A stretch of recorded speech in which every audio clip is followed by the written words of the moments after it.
بسم الله الرحمن الرحيم. السلام عليكم ورحمة الله وبركاته.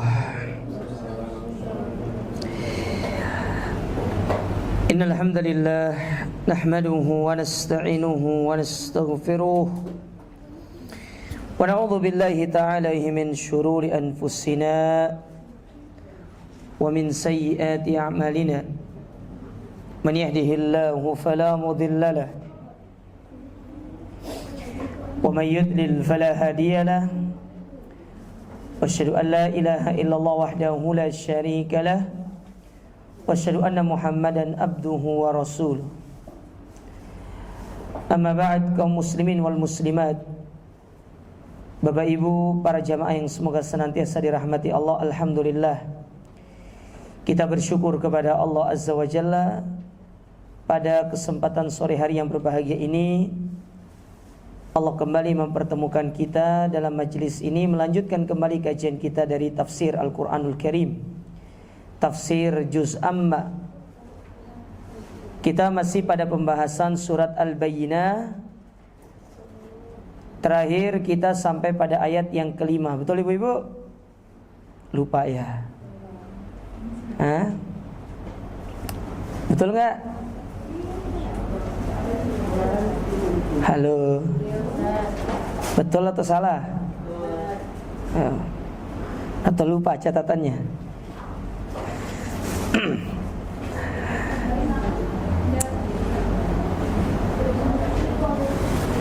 Baik, kita sampai pada ayat yang kelima. Dan kita akan mengambil sisa dari surat ini, tinggal 3 ayat. Meskipun 3 ayat tapi pembahasannya lumayan agak panjang. Kita baca, tapi secara umum kita ingin jelaskan dulu secara ringkasnya. Surat Al-Bayyinah ini artinya adalah, apa artinya Al-Bayyinah, Bu? Petunjuk. Al-Bayyinah itu artinya petunjuk atau bukti. Di ayat yang pertama Allah Subhanahu wa taala berfirman, "Lam yakunil ladzina kafaru min ahlil kitab wal musyrikin munfakina hatta ta'tiyahumul bayyinah." Orang-orang kafir, yakni ahlil kitab dan orang-orang musyrik, mengatakan bahwa mereka tidak akan meninggalkan agama sebelumnya, meninggalkan agamanya sebelum datang kepada mereka bukti yang nyata. Jadi mereka itu meminta kepada Nabi SAW bukti. Mana buktinya? Kami tidak akan meninggalkan agama kami kalau engkau tidak mendatangkan bukti. Lalu kemudian setelah itu Allah mengatakan, Rasulun minallahi yatlu suhufan mutahharah, yaitu seorang Rasul dari Allah yang membacakan lembaran-lembaran yang disucikan. Maksudnya membacakan Al-Quran kepada mereka. Fiha kutubun qayyimah, di dalamnya terdapat kitab-kitab yang lurus. Maksudnya di dalam Al-Quran tersebut semuanya berisi tentang hukum-hukum yang adil, hukum-hukum yang lurus, yang telah dicakup seluruh hukum-hukum yang pernah diturunkan oleh Allah Subhanahu wa taala. Lalu kemudian setelah itu apa kata Allah? Wa ma tafarraqal ladzina utul kitab illa min ba'di ma ja'atuhumul bayyinah.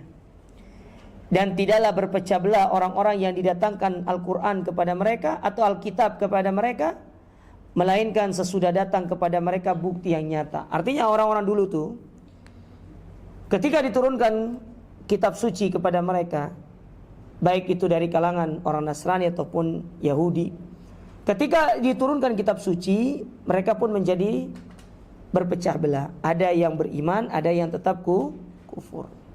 Nah, kondisi itu juga terjadi pada umatnya Nabi Muhammad sallallahu alaihi wasallam. Di mana ketika Al-Quran diturunkan, orang-orang musyrikin atau orang-orang Arab Mekah, ada yang beriman, ada yang tetap kufur. Ada yang meninggalkan agama nenek moyangnya, dan ada yang tetap bertahan. Padahal telah jelas bagi mereka bukti yang nyata yang Allah Subhanahu wa taala berikan kepada mereka orang-orang ahlul kitab. Lalu kemudian setelah itu Allah mengatakan, "Wa ma umiru illa liya'budullaha mukhlishina lahuddin hunafa wa yuqimus shalah wa yu'tuz zakah wa dzalika dinul qayyimah." Padahal mereka tidaklah disuruh kecuali supaya beribadah hanya kepada Allah dengan memurnikan ketaatan kepadanya, menjalankan agama yang lurus, dan supaya mereka mendirikan salat, menunaikan zakat, dan yang demikianlah itu agama yang lurus. Ya. Agama yang lurus. Nah, ini simpel agama itu sebenarnya diperintahkan untuk ibadah, menjalankan ibadah, melaksanakan ketaatan dan meninggalkan apa yang dilarang. Itulah agama yang lurus. Tapi banyak di antara kaum muslimin, mereka membangkang kepada Allah Subhanahu wa taala, tidak mau beriman, tidak mau tunduk, maka yang terjadi mereka pun menyimpang. Tapi sekarang kita lanjutkan 3 ayat yang tersisa. Dikatakan di sini di ayat yang ke-6, Allah berfirman, "Innal ladzina kafaru min ahlil kitab wal musyrikin fi nari jahannam khalidina fiha ulaika hum syarrul bariyah." Ya. Sebentar.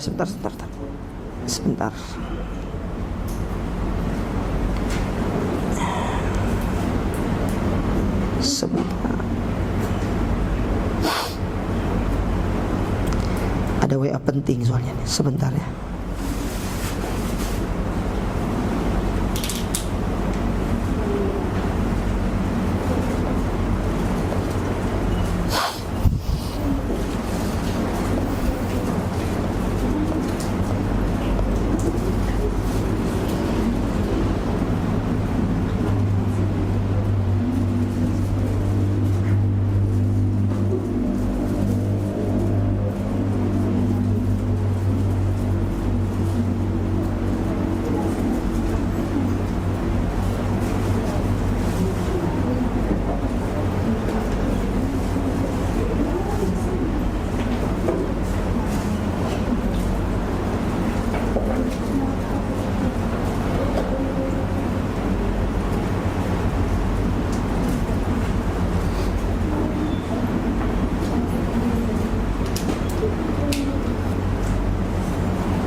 Baik, kita lanjutkan.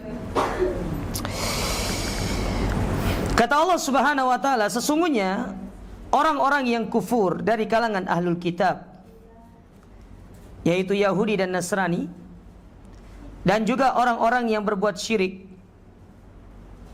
fi nari jahannam khalidina fiha, sesungguhnya mereka itu di dalam neraka Jahannam, mereka kekal di dalamnya. Ulaika hum syarrul bariyah, dan mereka itulah seburuk-buruk makhluk.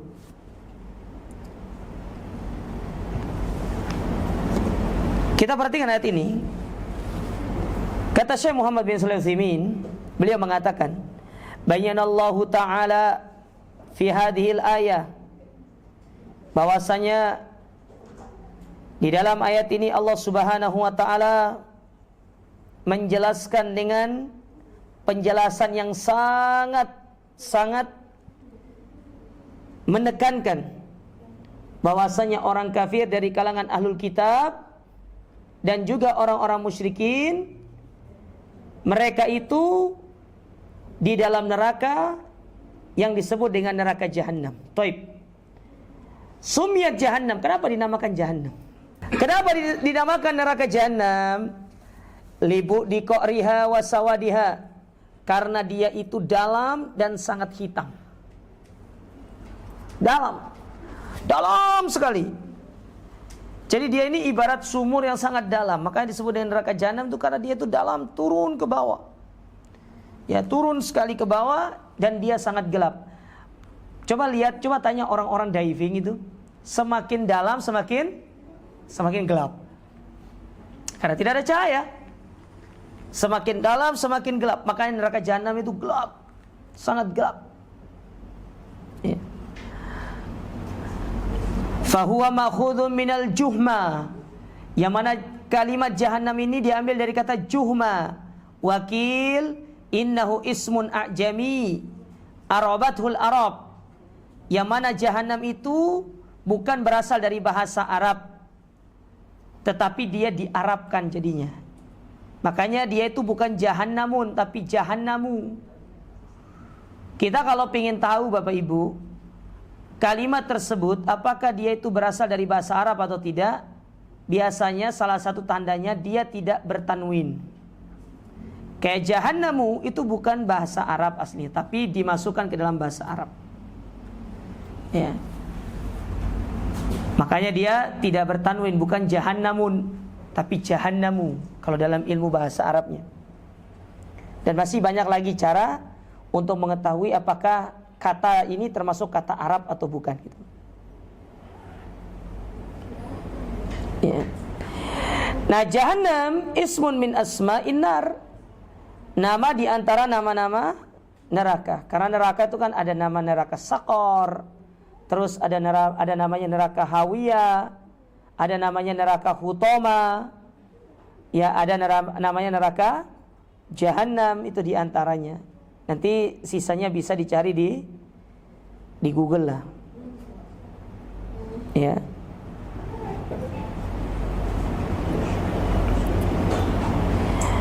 Nah, Allah sebutkan di sini, sesungguhnya orang-orang kafir dari kalangan ahlul kitab, yaitu mereka orang-orang Yahudi dan Nasrani.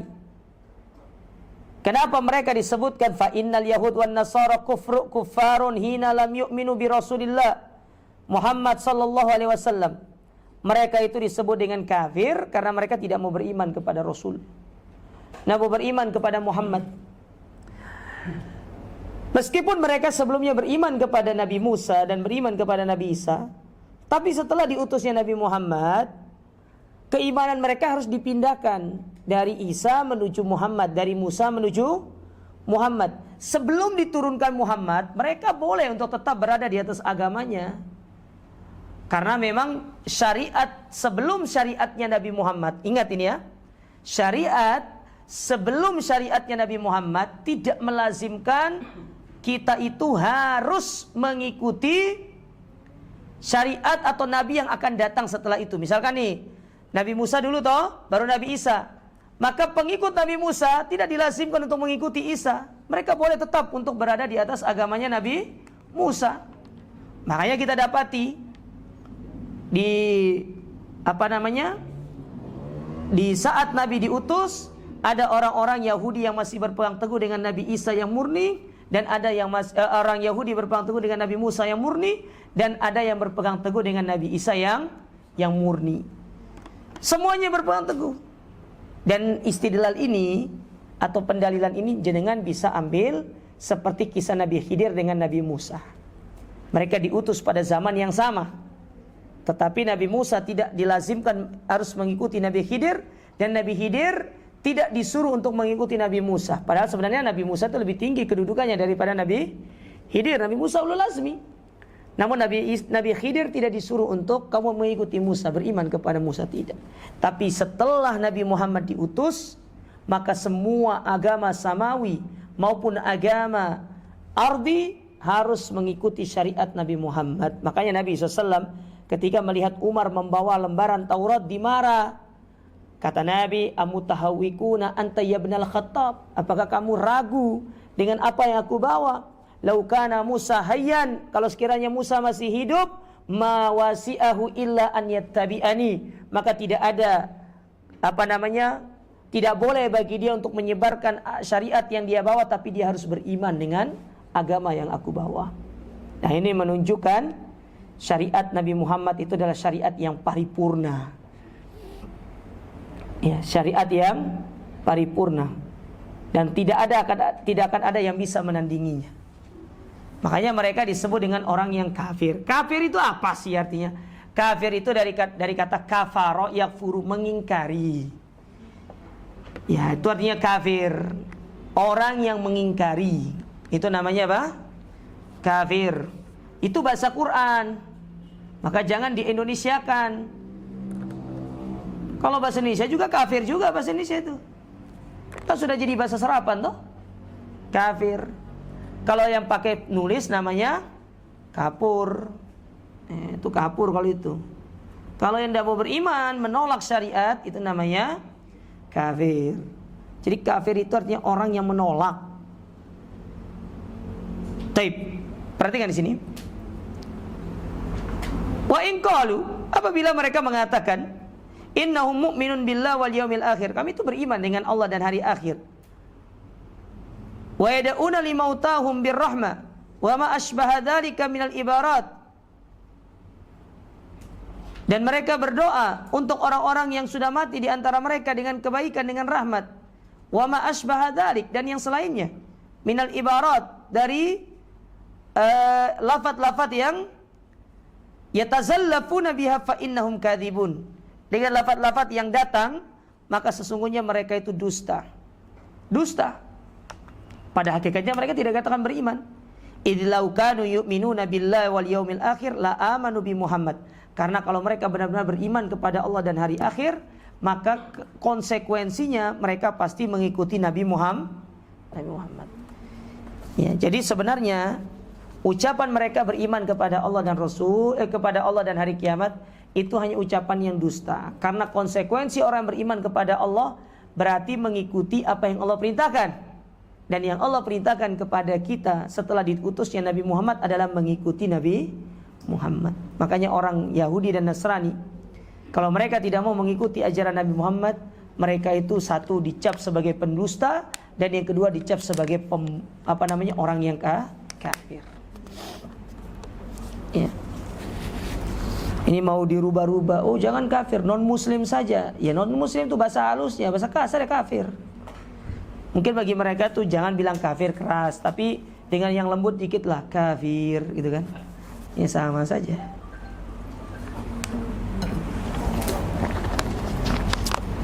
Al-Quran kok dirubah-rubah. Heran. Ya. Kok dirubah-rubah ya?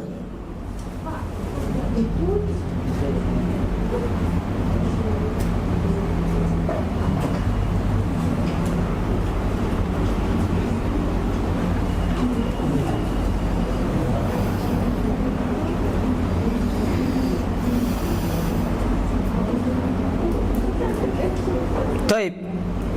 Kemudian, kenapa ramai ibu-ibu nih?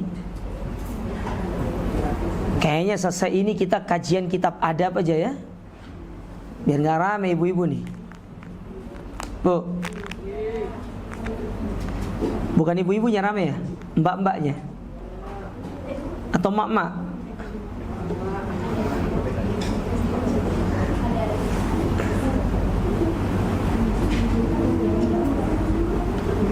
Baik, kita lanjut.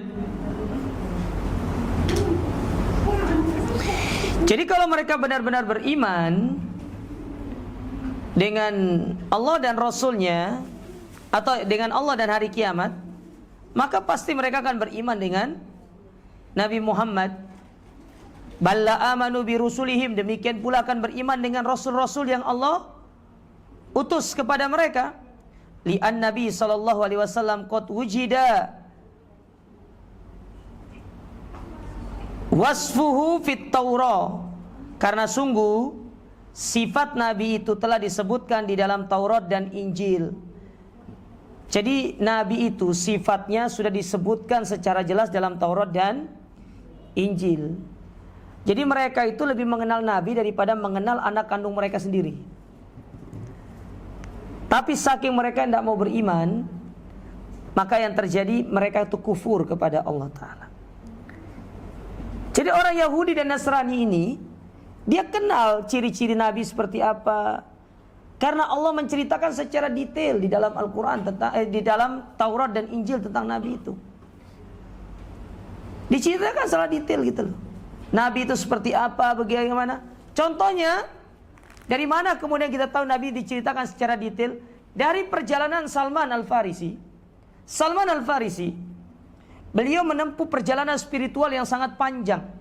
Bertemu dengan pendeta-pendeta yang masih murni, masih berada di atas agama Nabi Isa yang lurus.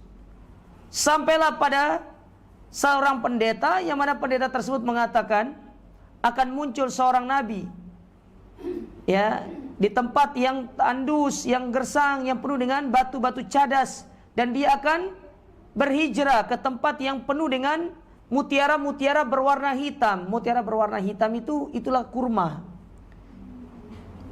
Jadi kurma, mutiara berwarna hitam itu disebutkan di dalam Injil itu adalah tempat yang memiliki kurma. Maka tempat yang memiliki kurma itu adalah Madinah. Karena pada saat itu kurma hanya tumbuh di Madinah. Maka kamu tunggulah di situ sampai datang dia untuk berhijrah. Datang cari tempat itu, ternyata Madinah. Akhirnya Salman jadi budak di situ karena dijual, sudah ditipu, dijual jadi budak, bekerja untuk orang Yahudi. Tiba-tiba dengarlah berita telah berhijrah seorang yang mengaku nabi. Di situ kemudian mulai penasaran, ya, mulai penasaran dan membuktikan 3 ciri yang pernah didapatkan dari gurunya tersebut. Yang pertama, dia tidak makan sedekah. Yang kedua, dia menerima hadiah. Maka untuk menguji 2 hal ini, Salman pun memanjat kurma, mengambil kurma yang terbaik, dikumpulkan, lalu kemudian diberikan, ini kamu saya berikan sedekah karena kamu datang dari tempat yang jauh, saya yakin kamu belum punya perbekalan. Akhirnya diterima, tapi dikasihkan kepada para sahabat. Kata Salman, 1, kata dia. 1, kata dia. Jadi tandanya sudah 1, karena dia tidak makan sedekah. Makanya keturunan Nabi itu tidak boleh makan sedekah.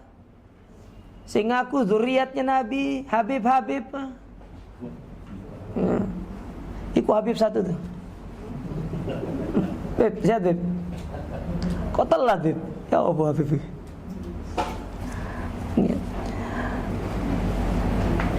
Harusnya keturunan Nabi itu tidak makan sedekah. Dari mana kita tahu juga mereka tidak makan sedekah?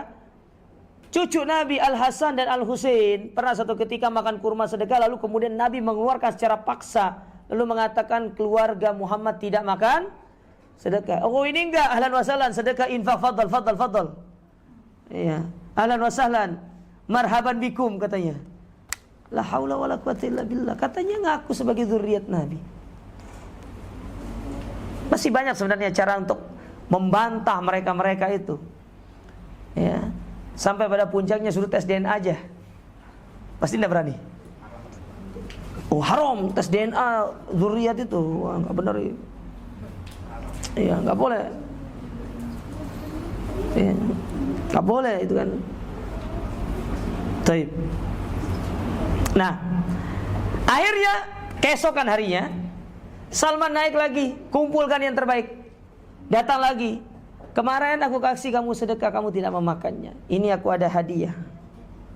Ya.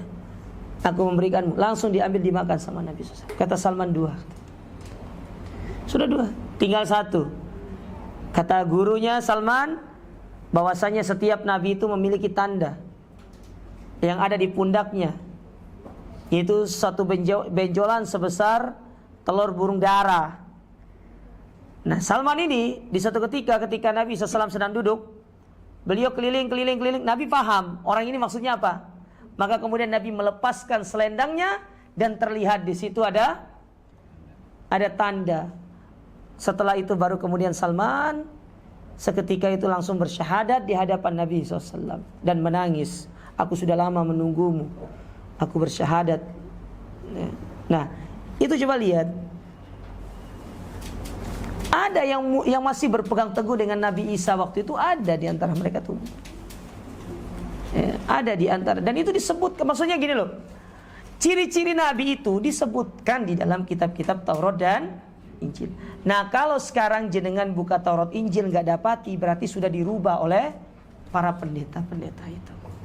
Terutama orang-orang gereja. Makanya gereja itu dia punya kebijakan yang juga merugikan masyarakat Nasrani pada waktu itu. Oleh karenanya kenapa kemudian timbulnya satu aliran dalam agama Nasrani itu disebut dengan Protestan. Protestan itu kan berawal dari kumpulan orang-orang yang memprotes kebijakan gereja, makanya namanya Protestan. Sedangkan mereka-mereka yang mengikuti dan mendukung apa yang ditetapkan oleh gereja, maka disebut dengan Katolik. Ya. Makanya orang Protestan sama orang Katolik itu tidak pernah akur.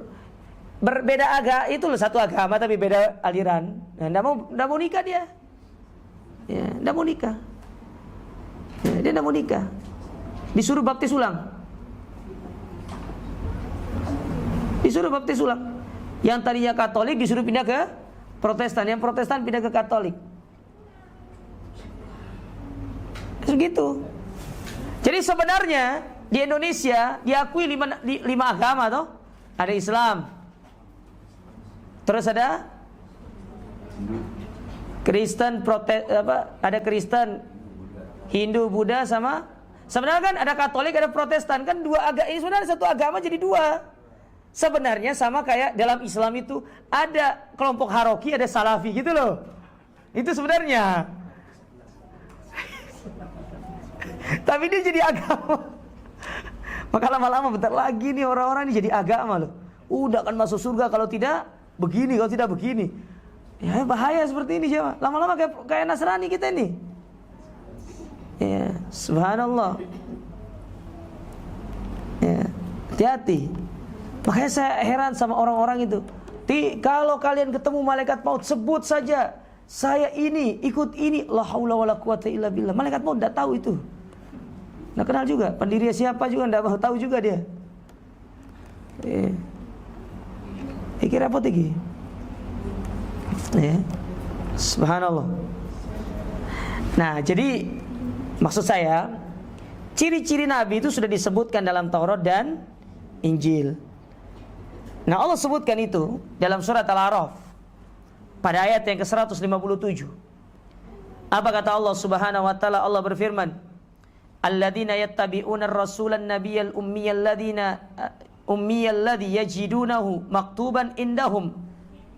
Dan sesungguhnya orang-orang yang mengikuti Rasul, Nabi yang ummi, yang mereka dapati tertulis ciri-cirinya di sisi mereka dalam Taurat dan Injil, ya'muruhum bil ma'ruf wa yanhahum 'anil munkar. Yang mana Nabi ini menyeru kepada kebaikan, mencegah dari kemungkaran.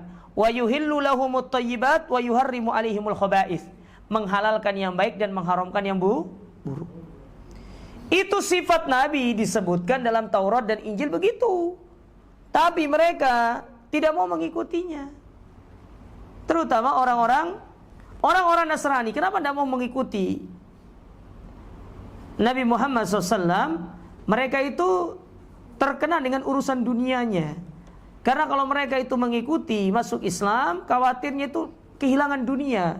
Jadi fitnah terbesar mereka itu dunia. Sedangkan kalau orang Yahudi, kenapa mereka tidak mau mengikuti Nabi SAW? Karena ini ada tendensi apa namanya itu, tendensi keturunannya salah satunya. Karena dia keturunan Ismail, sementara Yahudi ini atau Bani Israel keturunan Ishak. Ada itunya sedikit. Cuma faktor terbesar kenapa orang Yahudi ini tidak mau mengikuti Nabi SAW, karena mereka tidak mau mengikuti penutup para nabi yang bukan berasal dari bangsa Israel. Bangsa ya Israel itu, Bani Israel. Makanya mereka tidak mau mengikuti. Makanya permusuhan mereka jauh lebih besar dibandingkan orang Nasrani besar permusuhannya kepada orang Islam, tetapi besarnya permusuhan orang Nasrani tidak lebih besar daripada besarnya permusuhan orang Yahudi. Orang Yahudi lebih besar permusuhannya. Nah, Allah sebutkan itu. Nah, coba lihat, perhatikan juga dalam surat As-Saff. Surat As-Saff ayat yang ke-6. Allah berfirman menceritakan tentang Nabi Isa yang berbicara kepada kaumnya Bani Israel, kepada Nasrani. Ya. Kepada Nasrani.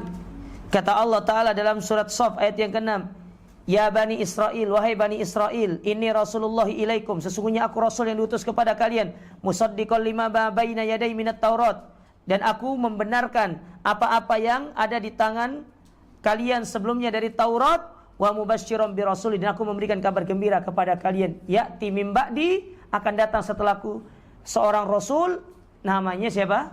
Ahmad. Jadi dalam Taurat, di dalam Injil disebutkan nama Muhammad itu siapa? Ahmad. Ahmad, ismu Ahmad. Makanya Nabi Muhammad itu namanya Ahmad, Muhammad. Ya. Boleh namanya Ahmad, boleh namanya Muhammad. Karena itu adalah namanya Nabi SAW.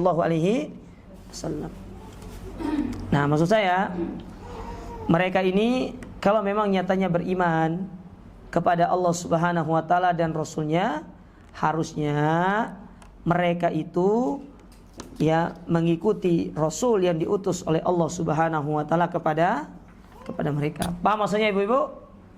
Ya.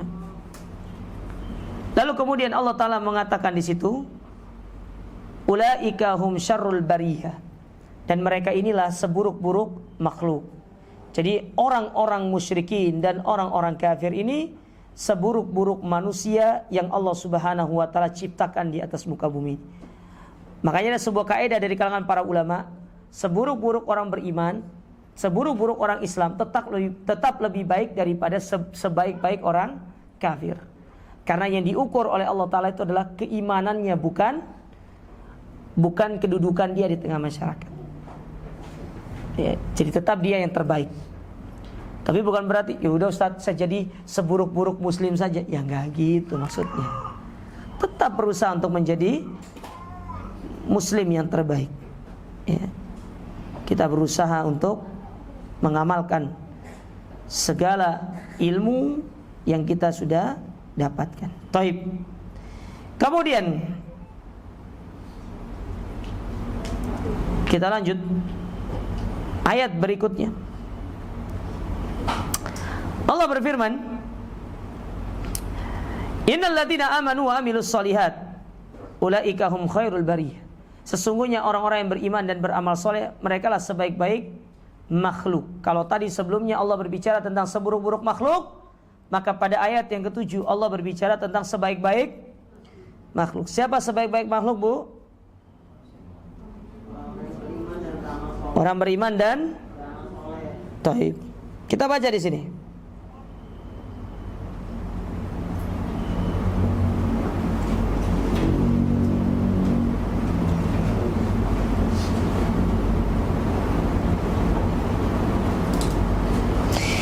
Taib, sebelumnya disebutkan oleh saya di sini, di antara metode Quran itu, lihat ya, di antara metode Quran yang mana di dalam satu surat kadang Allah Subhanahu wa Ta'ala mendatangkan dua kondisi baik dan buruk. Seperti ayat ini, setelah Allah menyebutkan tentang seburuk-buruk makhluk, maka Allah sebutkan setelah itu sebaik-baik makhluk. Dalam beberapa ayat yang lain, kadang Allah menyebutkan surga, setelah itu Allah menyebutkan neraka. Itu cara redaksi Al-Quran, dan ini disebut dengan metode tarhib wa targhib. Yaitu metode tarhib. Tarhib itu memotivasi, sedangkan targhib itu adalah memperingati. Memotivasi untuk melakukan kebaikan dan kita memperingati dari perbuatan buruk. Makanya ada sebuah buku namanya Targhib wa Tarhib. Ya. At-Targhib wa Tarhib. Dan itu disempurnakan oleh Syekh Al-Albani dengan menulis sahihnya namanya Sahihut Targhib wa Tarhib. Ya. Jadi dibuat sahihnya untuk lebih menjadikan dalil-dalil di dalam kitab tersebut semakin sempurna. Tapi tetap kesempurnaan itu milik Al-Qur'an ya. Sekarang perhatikan di sini. Allah Subhanahu wa taala mengatakan di situ, sesungguhnya orang yang beriman dan beramal saleh, merekalah sebaik-baik makhluk. 6. Fa khairun atau fa khairu khalqillah azza wa jalla humul ladzi amanu wa amilus shalihat.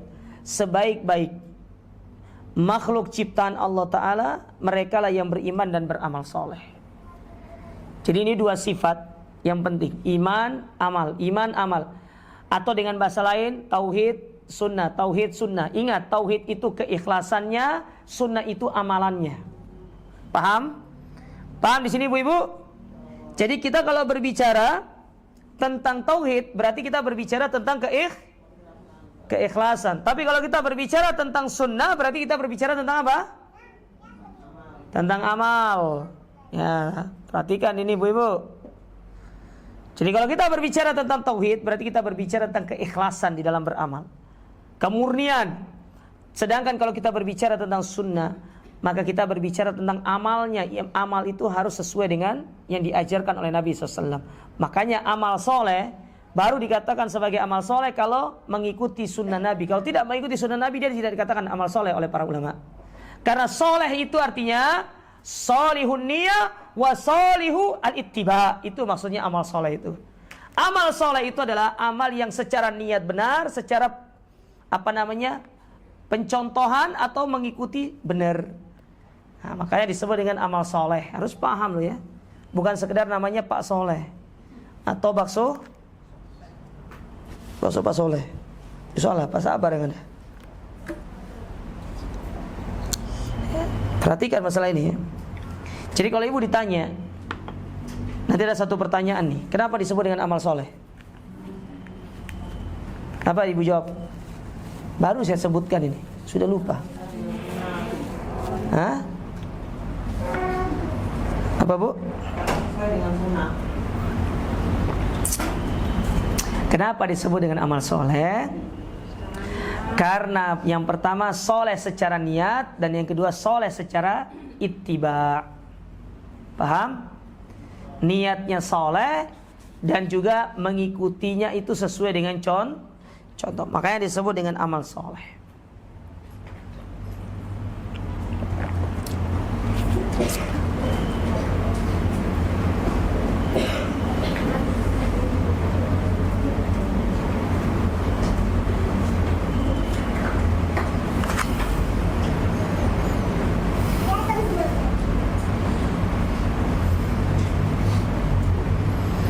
Kemudian wahum ala tabaqati arba' bayyanahu Allah, dan mereka itu berada di atas 4 tingkatan yang Allah sebutkan. Jadi mereka yang beramal soleh itu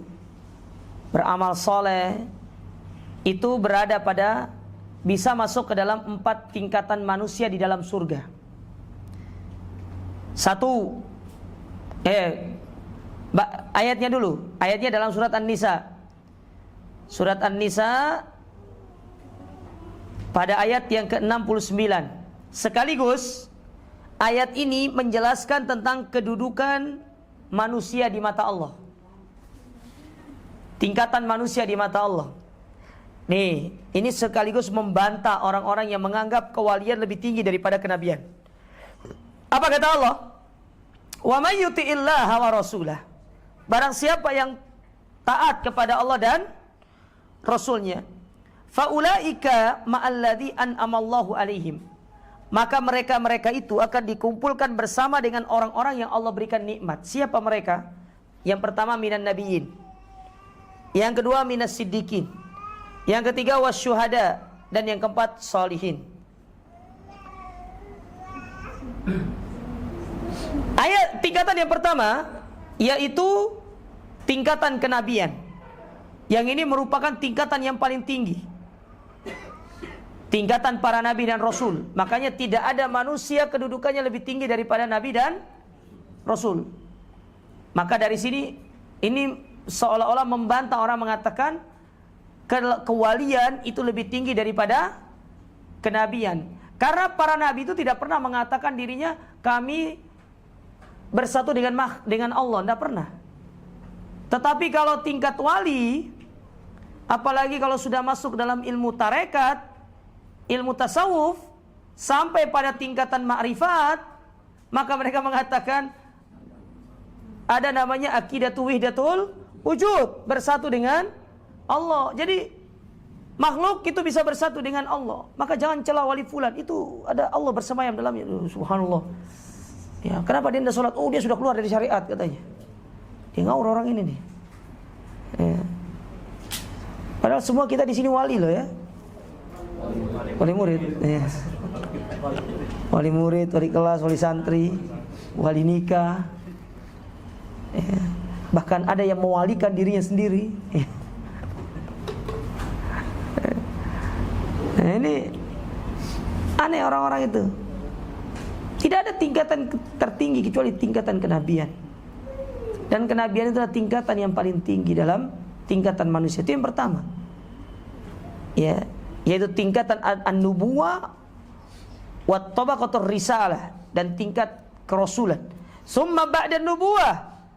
Kemudian setelah tingkatan kenabian itu ada as-sidqiyah, yaitu orang-orang yang jujur dalam keimanan, yang sama sekali tidak ada rasa ragu kepada Allah Ta'ala dan Rasulnya dalam keimanan. Siapa pemimpinnya tingkatan ini? Itulah Abu Bakar As-Siddiq radhiyallahu ta'ala anhu. Itu pemimpinnya. Karena Abu Bakar adalah tipe orang yang tidak ada sedikit pun keraguan dalam dirinya. Kita banyak ragunya daripada yakinnya. Tapi Abu Bakar nggak ada keraguan sedikit pun. Apa yang dikatakan oleh Allah, apa yang disampaikan oleh Nabi SAW kepada para sahabat, kepada kaum muslimin, Abu Bakar adalah satu-satunya orang yang tidak pernah mengingkari dan tidak pernah ragu dengan apa yang disampaikan oleh Nabi SAW. Makanya kenapa beliau diberikan gelar As-Siddiq. Ya, kenapa beliau diberikan As-Siddiq? Dan beliau adalah pemimpinnya kelompok manusia yang kedua ini, yaitu Siddiqin. Dan tingkatannya di bawah tingkatan kerasulan. Ya, makanya Abu Bakar menjadi manusia terbaik setelah para nabi dan rasul. Jadi setelah para nabi dan rasul, manusia terbaik dari awal sampai akhir namanya Abu Bakar As-Siddiq radhiyallahu taala. Dan ini ijma' para ulama. Tidak ada yang membantah masalah ini. Ya. Tidak ada yang membantah masalah ini. Dan ini ijma' bahwasanya Abu Bakar As-Siddiq adalah manusia terbaik setelah para nabi dan rasul. Adapun tingkatan yang ketiga, asy-syuhada, yaitu mereka-mereka yang mati syahid. Ada pula yang mengatakan syuhada ini juga masuk ke dalam kategori itu ulul ilm, yaitu para al-ulama, karena mereka berjihad dengan ilmu. Makanya syuhada itu ada dua. Ada yang syahid, ada yang syuhada bisuyuf wassinan, berperang dengan pedang dan tombak, dengan senjata. Dan syuhada bil ilmi wal bayan, yaitu dengan ilmu dan keterangan. Maka mereka sama-sama dikatakan sebagai syuhada, tetapi secara pahala berbeda. Ya, secara pahala berbeda. Maksudnya gini, kalau orang yang mati syahid di medan pertempuran, dia tidak perlu dimandikan, tidak perlu dikafani, atau tetap dikafani pada bagian-bagian yang bisa tertutup saja, dan tidak perlu dimandikan. Tapi kalau orang para ulama yang meninggal dunia, maka tetap mereka harus diurus seperti kaum muslimin secara umum. Itu bedanya. Itu diantara bedanya. Tetapi mereka tetap sama-sama dikatakan sebagai mujahid sesuai dengan bidangnya masing-masing. Ya. Makanya makna syuhada ini mencakup dua hal tadi. Ya, syuhada dalam kategori ulul ilmi, para ulama, dan yang kedua adalah mereka yang terbunuh di perang di medan peperangan. Nah, sedangkan yang paling bawah, tingkatan yang keempat, itulah sholihin, tingkatan orang-orang soleh. Ya, tingkatan orang soleh ini yang banyak beramal, melakukan ketaatan, ya, mereka melaksanakan ketaatan kepada Allah, menjalankan perintah, meninggalkan syirik, meninggalkan bid'ah. Itu tingkatan yang keempat ini, tingkatan solih. Kata saya di sini, wahum adnal tabaqat. Inilah tingkatan yang paling bawah. Falladzina amanu wa amilus solihat. Dan orang-orang yang beriman dan beramal soleh, ala ikhtilafi tabaqatihim hum khairul baliyah. Dan perlu diingat, tingkatan keempat ini juga memiliki apa istilahnya? Tingkatan antara level tidak sama antara si A dengan, tergantung tingkat kesolehannya. Meskipun nama-namanya sama-sama soleh, ya beda. Ya. Meskipun sama-sama namanya soleh, berbeda. Kayak misalkan orang keluar dari masjid, pergi sholat berjamaah di masjid. Apakah kemudian orang yang keluar itu sama-sama mendapatkan 27 derajat? Belum tentu. Belum tentu. Apalagi mungkin sama-sama dia berdiri di saf awal, belum tentu dia dapat pahala yang sama. Karena bisa jadi yang satunya benar-benar ikhlas, yang satunya niatnya beda, yang satunya niatnya lagi juga beda. Ala qadrin niyah, sesuai dengan niat mereka. Makanya orang masuk masjid itu keluarnya belum tentu sama, meskipun berada pada saf yang sama. Bisa jadi orang-orang yang di belakang imam tidak lebih baik daripada orang yang agak jauh dari imam. Tapi bukan berarti nanti ya sudah, yang penting saya jauh dari imam tapi lebih baik secara niat. Nggak gitu. Tetap di belakang imam itu sangat dianjurkan gitu loh. Cuma kalau ternyata di belakang imam dengan niat supaya dikatakan orang yang tidak pernah ketinggalan sholat berjamaah, maka ini yang merusak pahala yang besar. Ya, ini merusak pahala yang besar. Sama kayak kita datang ke majelis ini, ibu-ibu. Datang ke majelis ini, kenapa datang ke K24 sini untuk kajian? Ada yang benar-benar, saya ingin benar-benar mendalami tafsir, Ustadz. Ya, karena ini bagian daripada tadarus Quran. Ingat, tadarus Quran yang benar, kita belajar tafsir, itu yang betul. Nah, jadi kalau kita ditanya tentang makna tadarus Quran yang benar itu, ya sebenarnya tafsir itu yang paling pas. Karena di dalam hadis Nabi bersabda apa? Majtama'a qaumun fi baitin min buyutillah. Tidaklah satu kaum berkumpul di salah satu rumah Allah, yatluna kitab Allah, mereka membaca, wa yatadarusuna bainahum, dan mereka saling mentadarusinya. Artinya mereka saling mempelajari tafsirnya, mempelajari maknanya. Makanya kita ini sedang tadarus Quran. Kita sedang tadarus Quran ini. Jadi soleh itu dia punya apa? Tingkatan. Jadi ada tingkatannya. Tidak sama. Makanya Allah dikatakan di sini, ay khairu ma khalaqallahu azza wa jalla minal baraya. Yang mana sebaik-baik makhluk yaitu yang diciptakan oleh Allah Subhanahu wa taala. Nah, kemudian Allah taala menyebutkan setelah itu ya, setelah Allah sebutkan tentang mereka, orang-orang soleh ini adalah sebaik-baik makhluk yang Allah ciptakan, orang beriman dan beramal soleh. Allah sebutkan balasan dari keimanan dan amal soleh mereka. Nah, ayat ini kata para ulama, ayat ke-8 ini sebagai bantahan bagi orang-orang yang mereka itu menolak tentang beramal itu tidak boleh karena berharap surga atau takut sama neraka. Nggak boleh itu, ini bantahannya. Ini bantahan ayatnya. Di antara ayat yang menjadi bantahan itu ayat ini. Karena Allah Subhanahu wa taala setelah menyebutkan di ayat yang ke-7 tadi, mereka lah orang yang beriman dan beramal soleh sebaik-baik makhluk, artinya kan mereka beramal. Allah siapkan setelah itu balasan dari amalnya. Artinya kita disuruh beramal mengharapkan balasan itu boleh. Karena sebagian mereka orang-orang sufi, orang-orang tasawuf mengatakan, oh nggak boleh kita beramal berharap surga dan takut sama neraka. Itu adalah syirkun fin niyah. Kita katakan bukan. Syirik fin niyat itu kalau dari amal soleh tadi berharap selain dari apa yang Allah janjikan. Contoh, kenapa orang baca Quran? Nanti supaya bisa ikut MTQ gitu loh. Ya, supaya bisa dapat hadiah, supaya nanti diundang ke kondangan, supaya diundang ini. Banyak. Atau minimal kalau dia baca Quran dia dipuji oleh masyarakat. Nah, kenapa kemudian dia melakukan A, B, C, D? Ya itu tadi. Karena dia ingin dipuji sama. Kalau yang kita harapkan itu balasan dari Allah, maka tidak masuk dalam kategori syirkun fin niyah. Tapi syirik dalam masalah niat tadi, kenapa datang ngaji ke sini? Oh iya, saya datang ngaji situ karena di situ tuh kalau ngaji tuh dikasih kue enak-enak gitu loh. Kayak gitu. Ya. Ada yang seperti itu, namanya syirik fin niyat namanya. Itu yang kemudian menjadikan kita dilarang, dan itu yang nggak boleh. Tapi kalau jenengan di dalam masalah beramal berharap apa yang Allah Subhanahu wa taala janjikan kepada jenengan, maka itu boleh. Paham ibu-ibu? Hah? Paham ya? Maka itu diperbolehkan. Oleh karenanya Allah sebutkan di antara balasannya di sini, kata Allah Ta'ala di ayat yang ke-8. Apa kata Allah?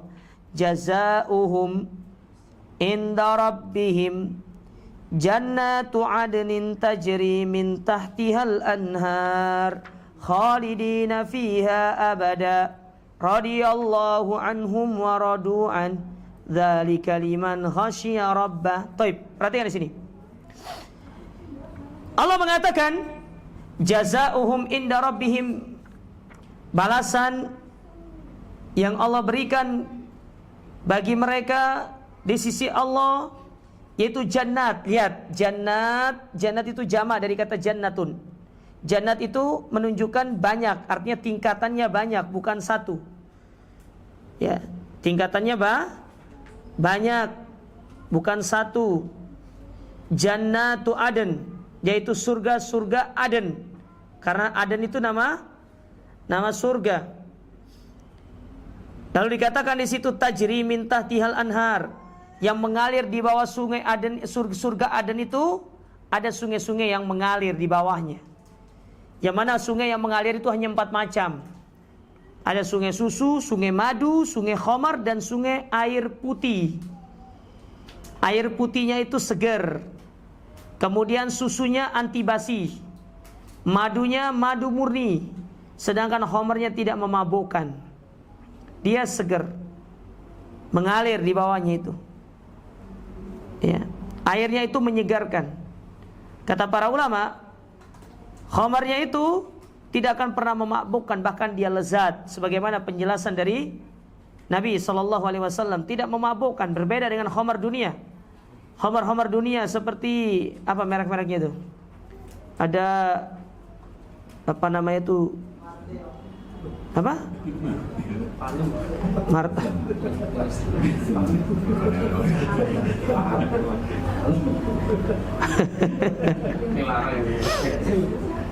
Iya. Ono Fanta. Oh, dudu ya. Kan banyak tuh homer tuh kan? Ya. Saya kalau ngomong homer itu saya baru ingat Ramadan kemarin. Jadi saya sempat itu diundang kajian oleh salah satu komunitas mobil. Setelah saya diundang oleh komunitas mobil itu, salah satu anggotanya itu ngundang saya untuk ngisi di acara buka bersama karyawannya. Dia punya launch. Launchnya itu tuh dekat Bambu Runcing situ. Launchnya saya tidak perlu sebutkan namanya ya. Subhanallah, saya oke lah. Saya oke. Siapa gini. Setelah dalam perjalanan saya mencari map, saya lihat launch ini. Loh, kok launch ini bukan launch yang benar? Karena di situ displaynya banyak khamar. Akhirnya saya berdoa di atas kendaraan itu untuk supaya menolak secara halus. Ya Allah, semoga macet. Dan beneran subhanallah, macet total. Saya keluar dari Delta Sari, lewat Ahmad Yani macet. Saya putar balik lewat Masjid Agung juga macet. Akhirnya saya foto, saya kirim. Qadarullah, macet. Dalam hati saya, alhamdulillah. Alhamdulillah. Oh, enggak apa-apa Ustaz, kita tunggu. Bila perlu tausiahnya selesai kita berbuka puasa. Oh, enggak bisa, saya selesai buka puasa saya harus segera pergi karena saya ada jadwal tarawih, saya bilang gitu. Oh, enggak apa-apa Ustaz, mungkin kita tunggu. Oh, enggak, saya pulang, saya bilang gitu. Subhanallah. Allah selamatkan saya. Nah, ini pentingnya nanti kalau diajak kemana-mana tuh harus tahu dulu tempatnya. Jangan-jangan nanti kita ketemuan di sini ya. Jalan mana? Oke, OTW. Tahu-tahu sampai sana, loh, yo pergi ono jin, ono vodka segala macam. Ya. Nah, ini repot ini. Ya, maka hati-hati jemaah ya. Hati-hati. Bahaya loh. Ya, saya bersyukur diselamatkan oleh Allah Ta'ala. Macet, subhanallah. Dan sama sekali tidak ada berat dalam diri saya itu, Masya Allah. Jadi selamatkan dari dosa. Ya, kalau saya harus duduk di situ, ya.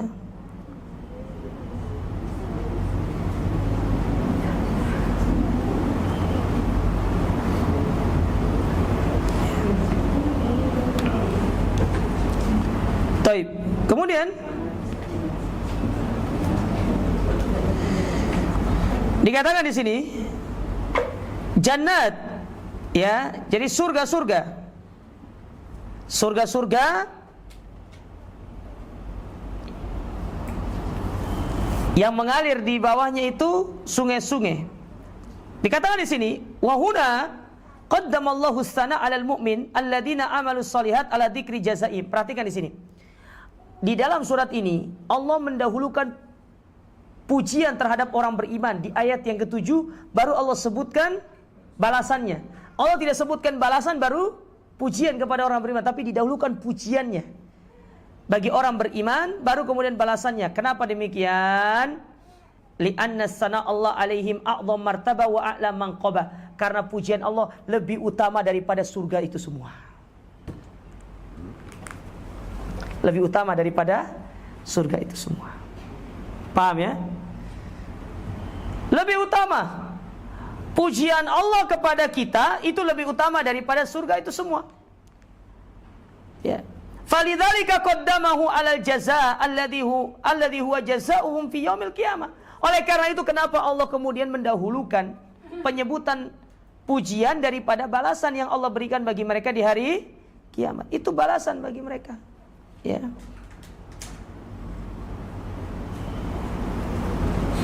Nah, sebenarnya dia tahu surga-surga itu luar biasa sekali. Lihat bagaimana Nabi menggambarkan tentang surga dalam hadis yang sahih. Kata Nabi sallallahu alaihi wasallam, "Innal jannatan." Sesungguhnya surga-surga itu ada dua sesungguhnya surga-surga itu di antaranya jannatani min dhahab aniyatuhuma wa ma fihima wa jannatani min fiddah aniyatuhuma wa ma fihima. Di surga itu apa namanya? Emas, perak dan segala pernak-perniknya terbuat dari semua itu. Tidak ada nanti gelas kaca, itu nggak ada. Emas, perak semuanya. Lantainya dibaluri dengan apa namanya? Minyak kasturi. Tembok-temboknya terbuat dari emas. Ada pernah antum lihat rumah terbuat dari emas ya mah? Mungkin kalau ada kubato, itu pun kuba itu bukan murni emas, tapi hanya lapisan. Tapi ini emas, semuanya emas. Tapi antum tidak akan pernah berpikir, saya tak congkel, saya jual lagi, so gini. Antum mau jual kemana? Orang semua punya emas kok. Ya. Nah, Allah berikan kepada mereka. Lihat, Allah sebutkan sifat daripada surga tersebut.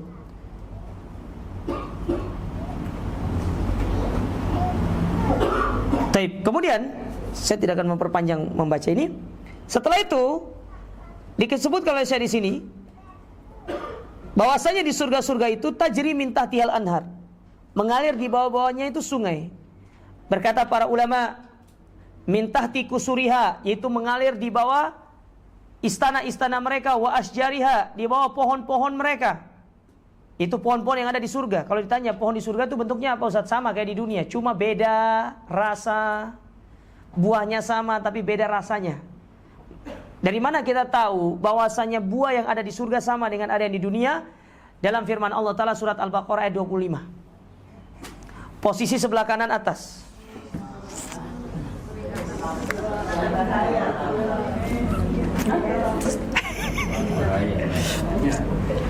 Dikit sekali-sekali nggak apa-apa lah.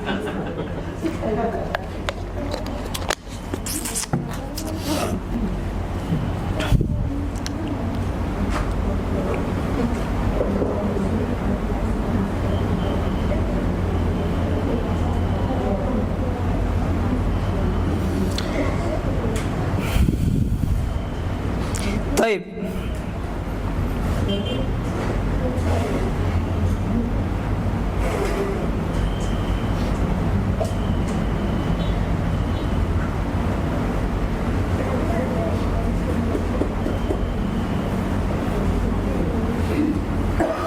Nah, dikatakan di situ, coba dibuka surat Al-Baqarah itu kan ya. Allah mengatakan wa basyiril ladzina amanu wa amilus solihat annalahum jannatun tajri min tahtihal anhar. Kullama ruziqu minha min thamaratir rizqan qalu hadzal ladzi ruziqna min qabl wa utubihi mutasyabiha. Ketika mereka diberikan buah, loh ini kok mirip sama yang ada di dunia? Benar mirip, tapi rasanya tidak sama.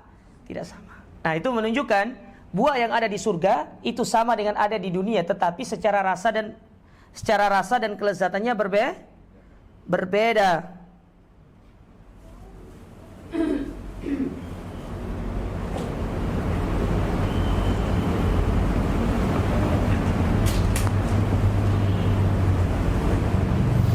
Ya.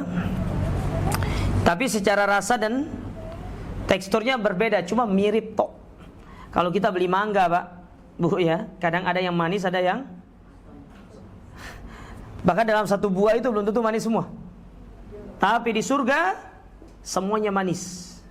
Makanya di surga tuh nggak ada ceritanya untuk ngeprank orang itu tiba-tiba makan mangga, pura-pura dia padahal kecut itu, ya kan?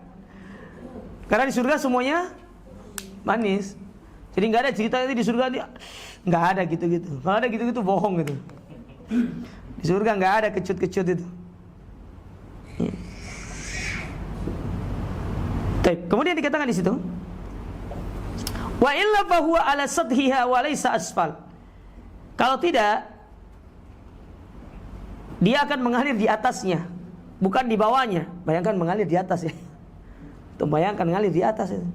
Tapi kata para ulama, maksudnya mengalir di atas itu karena pada setiap tingkatan surga itu dia punya punya sungai sendiri. Jadi tingkatan 30, tingkatan 29, 30 sungainya itu ngalir sendiri, 29 ngalir sendiri. Tapi berasal dari surga yang sungai yang satu, sungai Firdaus. Sungai yang ada di surga Firdaus turun semua ke tingkatan-tingkatan surga itu. Maka orang akan mendapati aliran sungai tersebut. Ya, masing-masing. Tapi dia melihat, oh di atas itu ada sungai yang mengalir gitu loh. Nantilah kita di surga kita lihat nanti semua. Ya. Kalau kayak gambarkan bingung juga saya itu. Ya. Belum pernah lihat soalnya. Ya, pokoknya intinya bentuk seperti itulah, mendekatkan lah ya. Jadi Allah Subhanahu wa taala mengalirkan sungai-sungai tersebut di bawah pohon, di bawah istana dan yang lainnya. Allati dzakaraha Allah azza wa jalla huna mujammalatan fassalaha fi surati Muhammad. Yang mana dalam surat ini Allah menyebutkan secara global tapi diperinci dalam surat Muhammad ayat 15. Jadi kalau ingin tahu surga-surganya itu lihat surat Muhammad ayat yang ke-15 ya. Lihat surat Muhammad ayat 15 posisi sebelah kiri.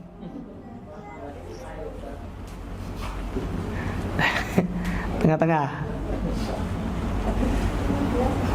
Surat Muhammad ayat 15. Nanti disebutkan di situ nanti. Sebelah kiri tengah-tengah. Sebelah kiri tengah-tengah, betul nggak? Seingat hafalan saya sih iya. Sebelah kiri tengah-tengah karena surat Muhammad tuh di sini awalnya, sebelah sini ayat belasannya. Ya. Kalau surat Al-Ahqaf itu awalannya itu sebelah kiri bawah. Ya toh? Kalau hafal sebenarnya bisa. Jadi karena nggak hafal jadi kita tuh pas disebut wah gitu kan. Pak, karena kita udah hafal. Kalau jenengan sudah hafal tata letak ayat itu gampang ingatnya. Makanya coba hafal. Pasti tahu tata letaknya. Ya. Kayak misalkan tadi surat apa tadi tuh? Bukan. Surat As-Saff. Surat As-Saff ayat ke-6. Surat As-Saff ayat ke-6 ini paling bawah terus nyambung ke atas sedikit. Sebelah kanan paling bawah nyambung ke atas sedikit sebelah kiri. Percaya nggak? Coba lihat.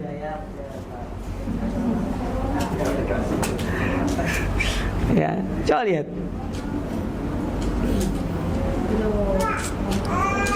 Ya. Ya, Beb.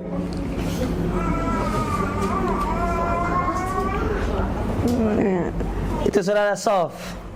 Surat As-Saff ayat yang keberapa? Nah, ayat ke-6 itu setelah ayat ke-5 sebelum ayat ke-7.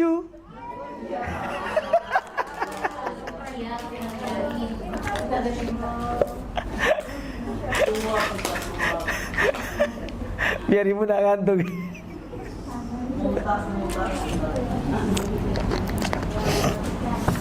Baik, kita lanjut ya. Setelah itu apa kata Allah Subhanahu wa taala?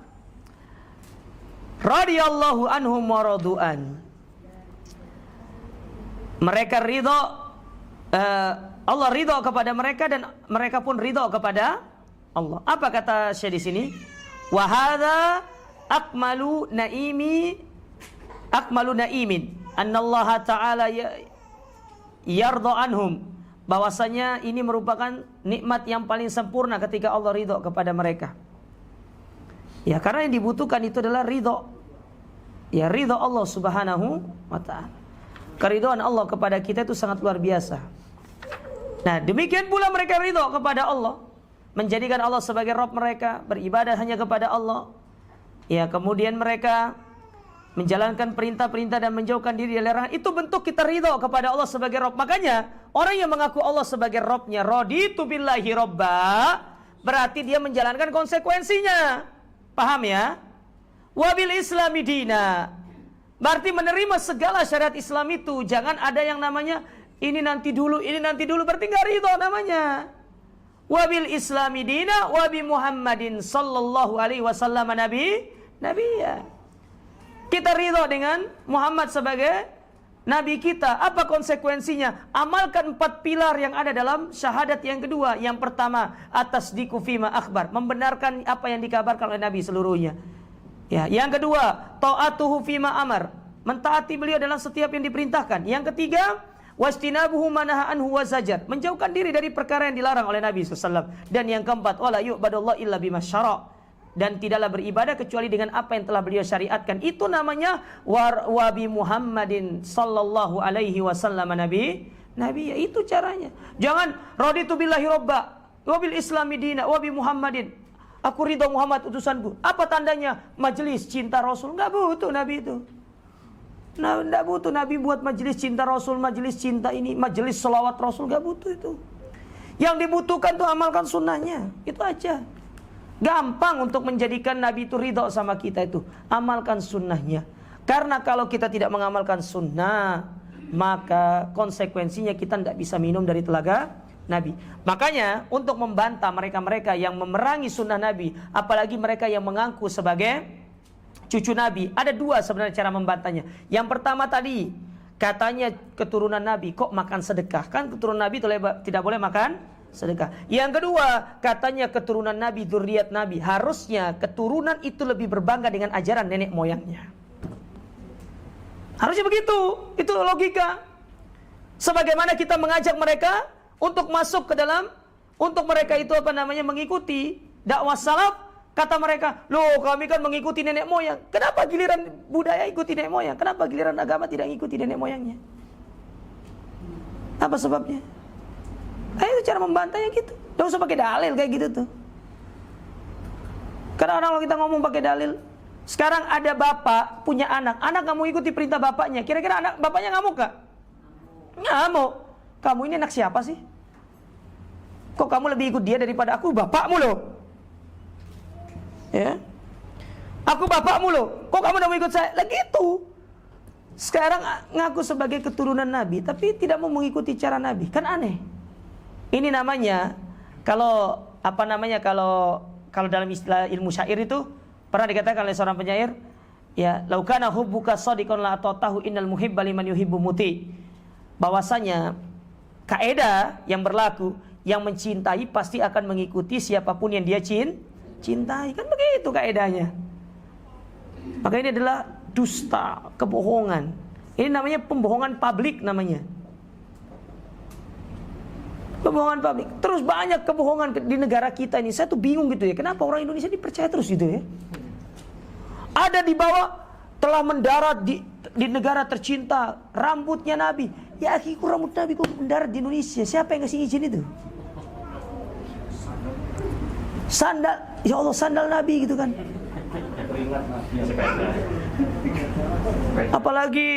Apalagi dulu itu masih saya ingat itu. Ya, masih ingat tentang pelan-pelan Pak Sopir gitu kan? Sepeda itu kan pelan-pelan Pak Sopir itu sebenarnya dari jamaah umroh yang pulang umroh dari Jeddah mau ke bandara lewati sepeda yang besar. Terus mutawifnya bilang, ini nih sepeda Nabi Adam. Sejak kapan Nabi Adam mau sepedai?